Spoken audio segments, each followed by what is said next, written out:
आज सास बहू और साजिश के जरिए हम आपको राम मंदिर का एक छोटा सा दर्शन करा रहे हैं। वर्चुअल ही सही, लेकिन कुछ ऐसा दिखेगा श्री राम का अद्भुत मंदिर। और मेरे पीछे ये जो द्वार आप देख रहे हैं ना, जब इसके फाटक खुलेंगे तो साक्षात राम लल्ला के दर्शन होंगे। जी हाँ, श्री राम की कथा हमने बचपन से सुनी है, रामायण की महागाथा बचपन से सुनी है, लेकिन हर बार जब हम श्री राम की कथा सुनते हैं तो ऐसा लगता है कि कुछ ना कुछ सीख जाएंगे। श्री राम के दिखाए हुए मार्ग पर चलने की कोशिश आज हम भी करेंगे। तभी तो कहते हैं होता वही है जो राम रच चुके हैं। आप और हम चाहे जितनी कोशिश कर ले, कुछ बदल नहीं सकते।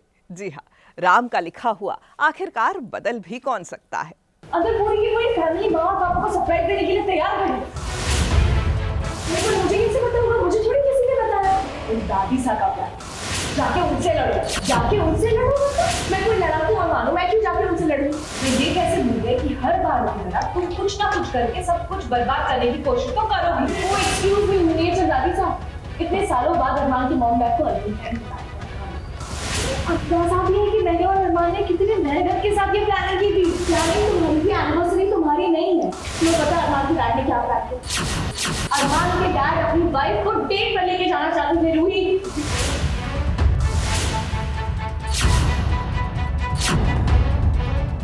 फिर रूही और अबीरा का तो भाई कुछ समझ में ही नहीं आता है।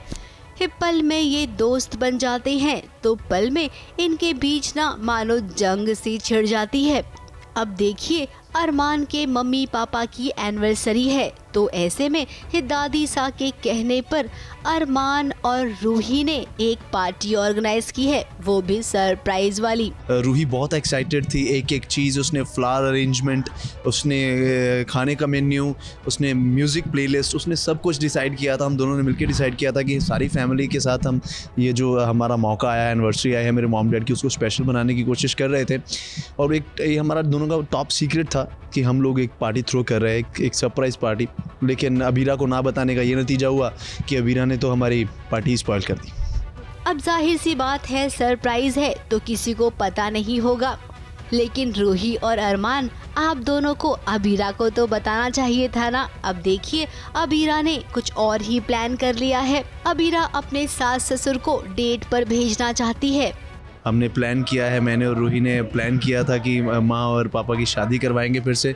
लेकिन अबीरा का अलग ही ट्रैक चल रहा था। उसको ये था कि वो उन्हें कहीं डेट वेट पे भेजना चाहती थी।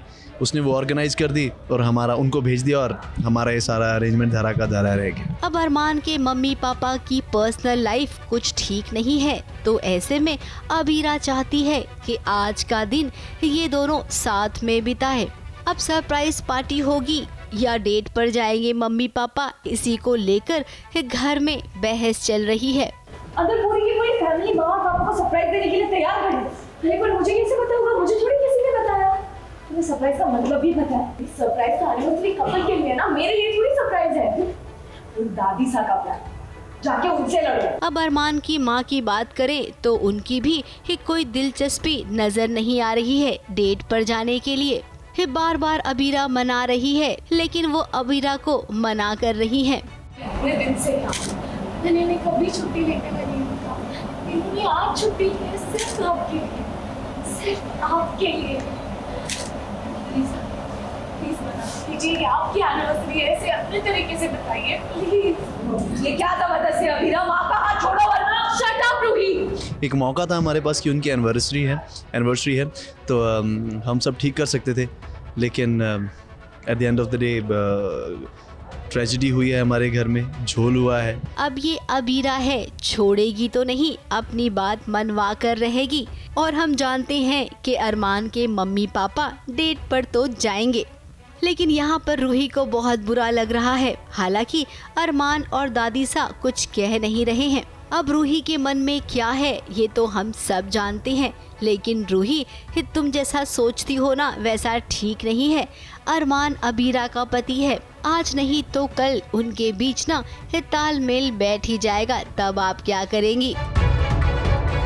मुंबई से स्नेहिल यादव के साथ एबीपी न्यूज रिपोर्ट।